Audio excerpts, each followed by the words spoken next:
કાલ રાતના આવી ગયા છીએ અને ખબર નહીં કેમ રિયા ભાભી મને ઇગ્નોર કરે છે. શું થયું? થાકી ગયા છો? અરે યાર એમને તો બરાબરનું ખોટું લાગી ગયું છે. કંઈક તો કરવું પડશે મારે, નહીં ચાલે. અરે હું શું કહું, 5-6 દિવસ ફરવાની બહુ મજા આવી ગઈ નહીં? મજા તો બહુ આવી ગઈ પણ રિયા ભાભીને ખોટું લાગ્યું લાગે છે. કેમ? રિયા ભાભીએ કઈ કીધું તમને? ના પણ આજે હવારના મારે હામુએ નહીં જોતા. મેં તો કીધું જ તું તમને, અને હમણાંથી તો મને એવી જરાય ગમતી નહીં. અરે પણ મને ગમે છે એનું શું? શું બોલ્યા તમે? અરે કઈ નહીં બોલ્યો ભાઈ. અને મેં તને નતું કીધું એમને આવું છે તો જોડે લઈ લઈએ આપણે.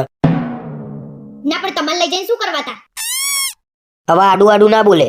એ લોકો એમના પૈસે આવવાના હતા, આપણા પૈસે નતા આવવાના. ગમે તેના પૈસાથી આવવાનું હોય પણ આપણા જોડે શું લેવા આવવાનું? એકલા ના જઈ આવા?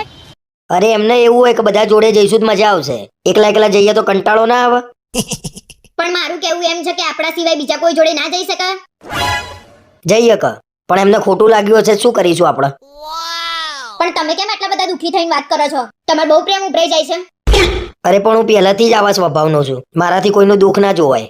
ये तो लेटेस्ट न्यूज़ है। આ બધું હું હમણાં મારા ભાઈઓને ફોન કરીને કહી દઉં ને તો તમારું દુઃખ કોઈ ડોક્ટરે ના જોઈ શકે. क्या बोला तूने? પણ આટલી નાની વાતમાં ક્યાં તારા ભાઈઓને કહેવાનું આવે છે? અને આપણી વાત બહાર નહીં કરવાની. બસ મારા ભાઈઓને કીધું એટલામાં બી ગયા. અને તમે તમારી ચિંતા કરો, રિયા ભાભીની ચિંતા કર્યા વગર. અરે ભાઈ ગમે તેવો બી જાય, જંડ જેવા તો ભાઈઓ છે. મારા હારા ક્યાં મારવું ના મારવું ખબર ના પડે ને મને મારે તો ઠેકાણે થઈ જવું. પણ આ રિયા ભાભીનું શું કરું ને, મને તો એનું ટેન્શન છે.